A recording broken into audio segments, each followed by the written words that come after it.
One of the most common lies that mankind has grown up with since childhood is this theory of the Earth's sphericity, a new concept that began to flourish in the late 6th century, along with Greek philosophy. This theory remains a trivial assumption until the 3rd century BC, when Greek astronomy establishes forever that the Earth is spherical.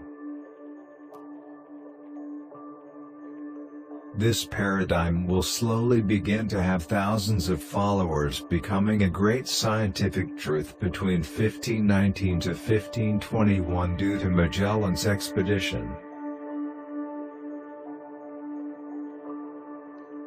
Because of this brazen invention that millions of people truly believe in, the ancient scientific concept in which the Earth is flat has been replaced by the lie of its sphericity.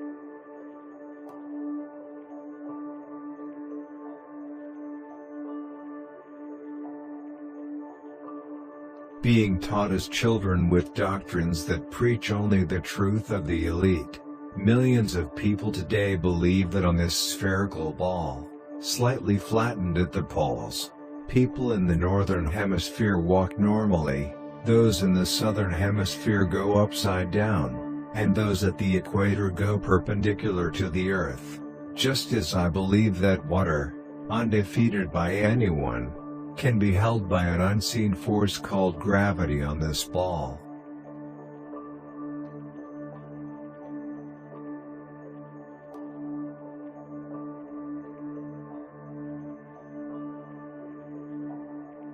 On the other hand, it is normal not to believe in an ancient concept since it is repeated to you endlessly that in antiquity man was primitive, omitting to add that due to the great universal flood that swallowed almost everything and changed the structure and geography to the Earth, man was left with nothing.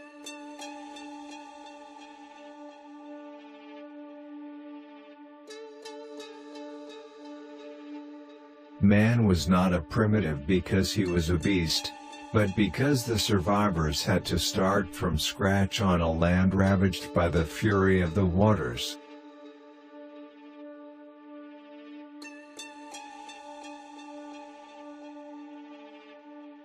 In the beginning man was so evolved that no one will ever be able to match him in these times unless he really wants to see reality and change following the thread of what he is inside.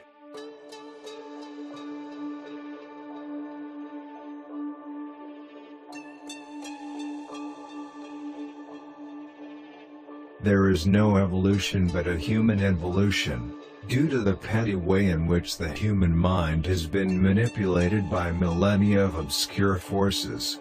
I'm not going to say a word about what school teaches us about spherical Earth because it's useless to start talking about what everyone has learned or is learning about this subject. But I'm wondering desperately how you might think the Earth is spinning at 1,700 kilometers h, without feeling this?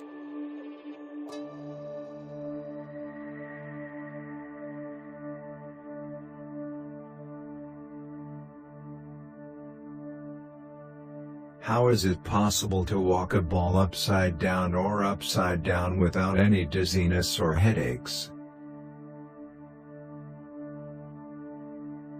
How come no one cares about the curvature of the Earth when making projects on large land surfaces?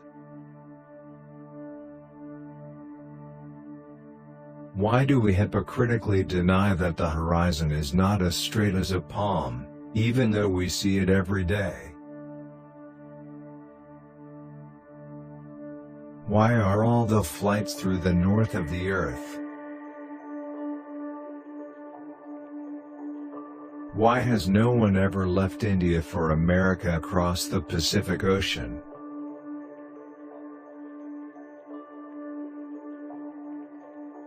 Why do all the maps of the world show us the continents that have the Atlantic in their midst? Why is the moon visible on the opposite side of the sun in broad daylight? How can we believe that an airplane lands on a surface that moves at 1,700 kilometers each without making any noise? But more than that, why do we swallow all this science garbage that the elite puts on us, making us stubbornly deny the truth before our eyes?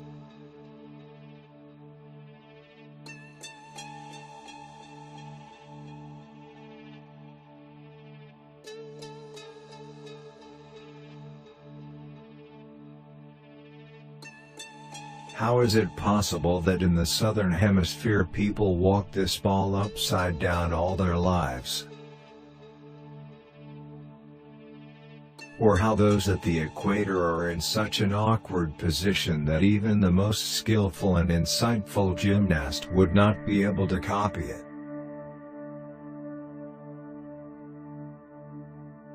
Besides the fact that this way of staying on Earth is impossible because it defies any common sense law or logic.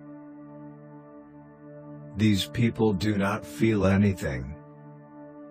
Their blood does not come to their heads. They walk the streets normally. Nothing is scattered in the air. And objects also fall to the ground, not to the air.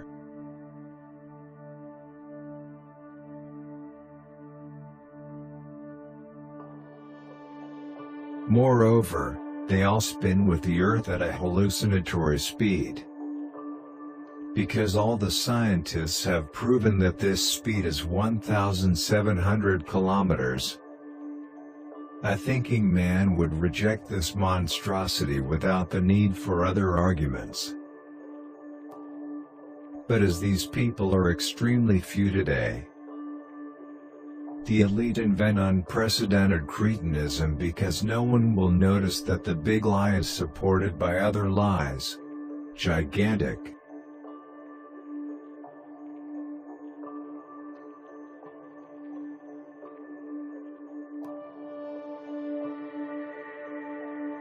Gravity is the theory of the Mason's man, Isaac Newton, who fails to prove much with this concept, which in reality refers to the density of objects, because things do not fall to the ground due to gravity, but due to the higher density they have in relation to air.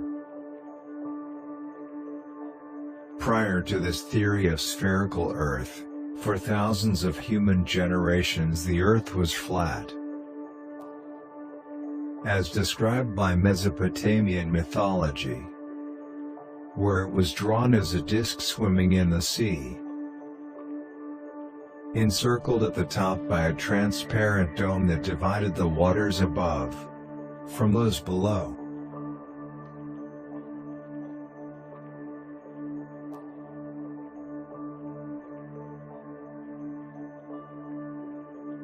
The wise men of Egypt also knew about the flat earth, which in all the drawings, bas-reliefs or paintings they made for posterity show the true face of the earth.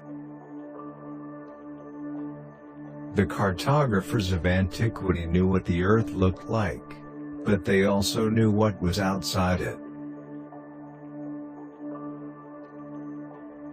All the maps inherited from them, but hidden or destroyed by the unseen hands of these murderers of earthly life, showed us another world.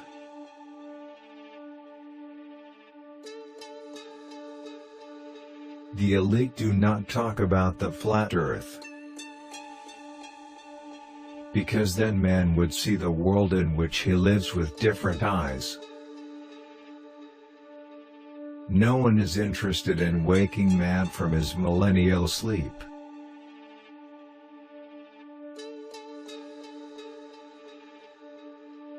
Masons are obliged to tell the truth, only they do it with the help of symbols, images, messages scattered everywhere. In movies, cartoons, the internet, books of the enlightened, coats of arms of companies, institutions up to the UN coat of arms, And if I don't know, what does the Earth look like?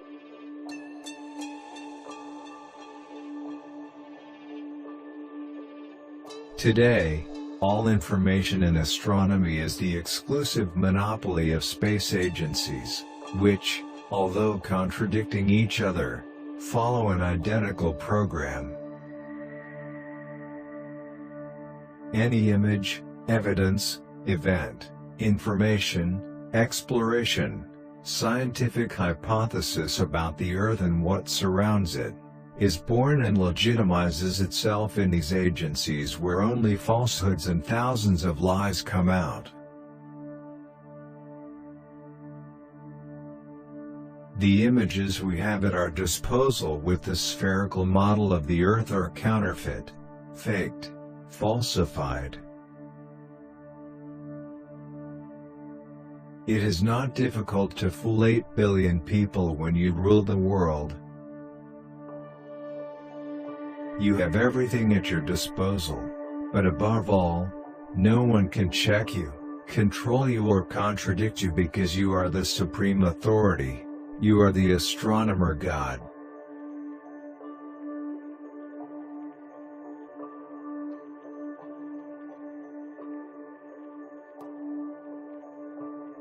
The horizon appears perfectly flat around the observer, 360 degrees, regardless of the altitude at which it is located.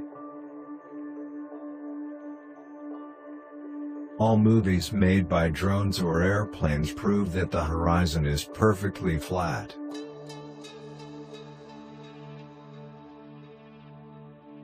Only NASA or other government space agencies show a curvature of it in their fake movies or photos.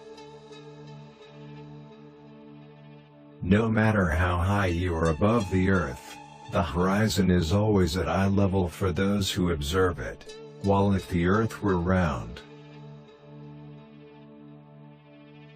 the horizon would remain below and then you should tilt to see it.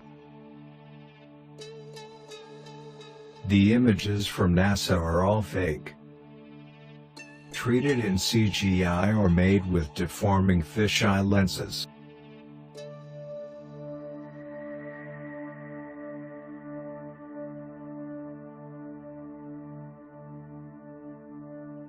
The idea that people are standing, that ships are floating and that planes are flying upside down in certain parts of the Earth, or that others are leaning at a perfect angle of 90 degrees or other different inclinations is a boundless nonsense. The idea that a man instead of making a hole in the ground does it in heaven is downright grotesque. The idea that there is an up and down has a meaning in nature for any thinker, apart from the everything is relative rhetoric of the Newton-Einstein paradigms.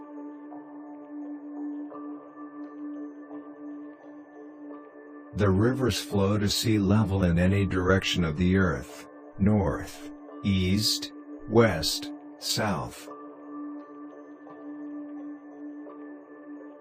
If a river from its source to its discharge into the sea is 2,400 kilometers long, it must rise 5 kilometers on spherical Earth.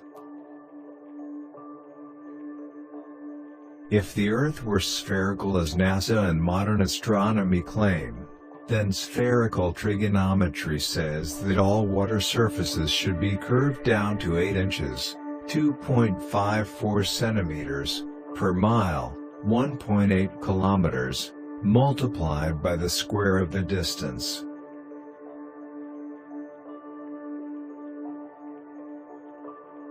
This means that for a 6-mile water channel, the land should be left 6 feet, 30.48 by 6 equals 180.288 meters, from the center point. Every time this experiment was done, the waters were always at the same level.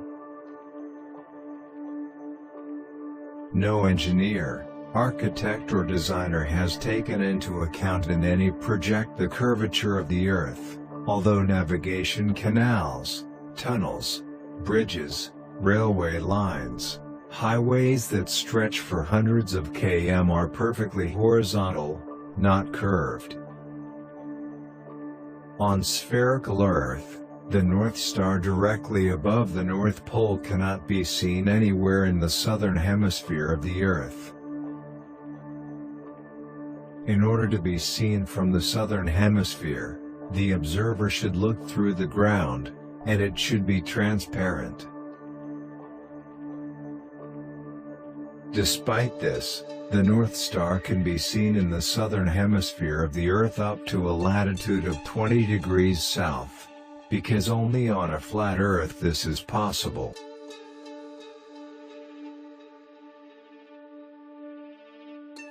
The London Northwestern Railway forms a perfectly straight line 180 miles from London to Liverpool. Its highest point in the middle of the distance at Birmingham Station is only 240 feet. If the ground were round, it would have a curvature of 8 inches per square thousand. In this case, the 180 miles would have formed a circular arc with a central point in Birmingham, 1 mile high, more than 5,400 feet between London and Liverpool. Although it should look like a circular arc, it looks like this.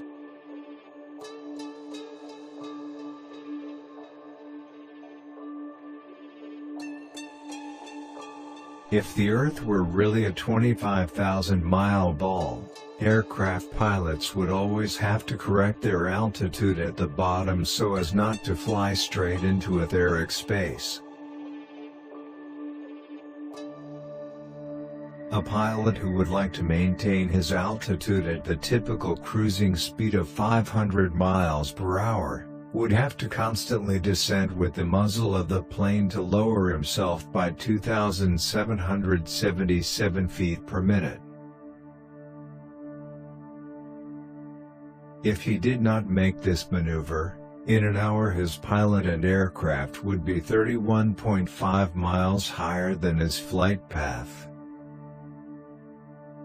This is not done by any pilot of this planet because the curvature of the Earth as explained to us by the elite does not exist.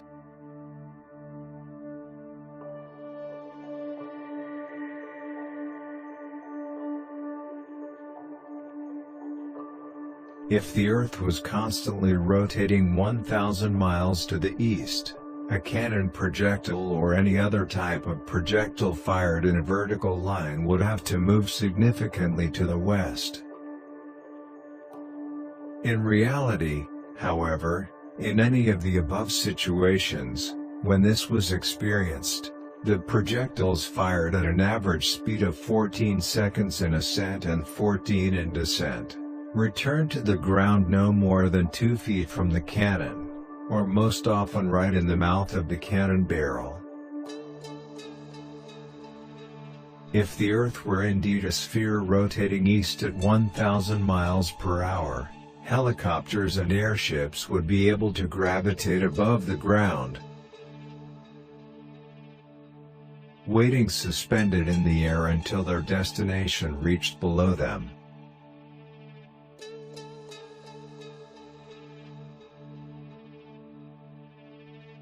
Adherents of the round Earth theory often claim that gravity magically and inexplicably transports the entire lower atmosphere of the Earth in perfect sync to a certain altitude. At a certain distance, this atmosphere progressively leaves the place of the infinite space gap, which is non-rotating, non-gravitational and non-atmospheric. But these theories are disproved by rain, fireworks, birds, insects, clouds, smoke, airplanes, and projectiles that would behave differently if the ball Earth and its atmosphere rotated in counterclockwise constantly at 1,000 miles per hour.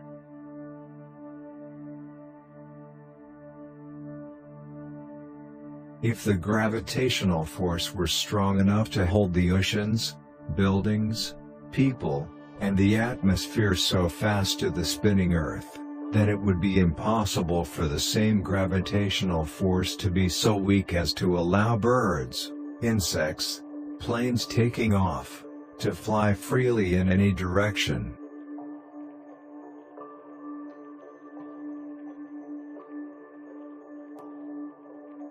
If the gravitational force were such a strong force that it could bend the expanse of ocean water around land, it would be impossible for fish and all sea creatures to swim in this water set by such a force.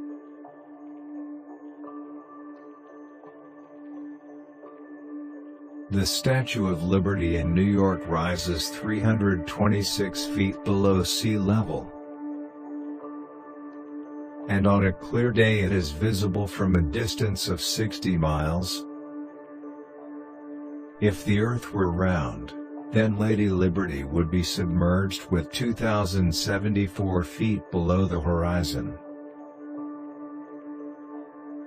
From Genoa, in Italy, at an altitude of 70 feet below sea level, it is possible to see the island of Capraia, 102 miles away. If the ground were round, Capraia would have to be hidden with 5,605 feet under the alleged curvature.